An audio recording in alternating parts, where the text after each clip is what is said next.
The U.S. seized a tanker recently. Russia specifically asked the United States not to seize that tanker.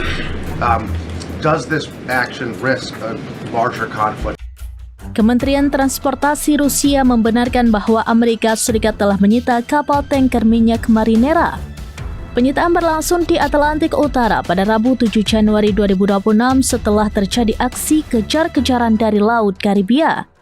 Dikutip dari Russia Today pada Kamis 8 Januari 2026, Menteri Pertahanan Amerika Serikat Pete Hegseth mengkonfirmasi bahwa penyitaan kapal tersebut terkait dengan blokade minyak Venezuela yang dikenai sanksi dan ilegal.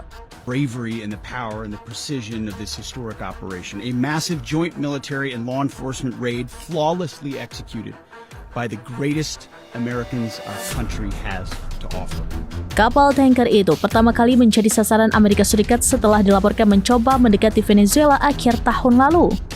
Penjaga pantai Amerika Serikat berusaha menahan kapal tersebut, namun awak kapal menolak untuk mengizinkan orang Amerika naik ke kapal dan kabur ke Atlantik. Selama pengejaran, kapal tersebut mengubah namanya dari Belawan menjadi Marinera dan mengganti benderanya dari Guyana menjadi Rusia.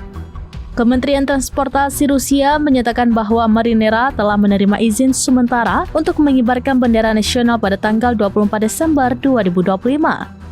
Moskow menuduh Amerika Serikat melanggar konvensi PBB tentang hukum laut yang menjamin kebebasan navigasi di perairan internasional. Pasalnya, saat penyitaan berlangsung, Marinera berada di luar perairan teritorial negara manapun.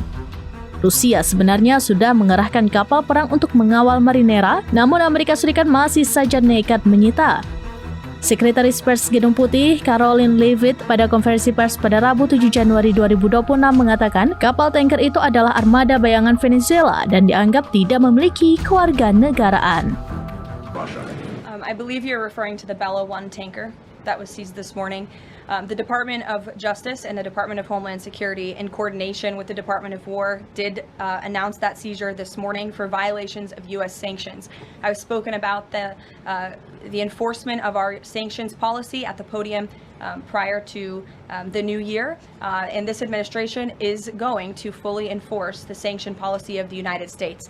The vessel this morning was seized in the North Atlantic pursuant to a warrant issued by a U.S. federal court after being tracked. And this was a Venezuelan shadow fleet vessel that has transported sanctioned oil. And the United States of America, under this president, is not going to tolerate that. I would also just add the vessel had a judicial seizure order in the crew. So that means the crew is now subject to prosecution for any applicable violation of federal law, and they will be brought to the United States for. Download Tribun X sekarang. Menghadirkan lokal menjadi Indonesia.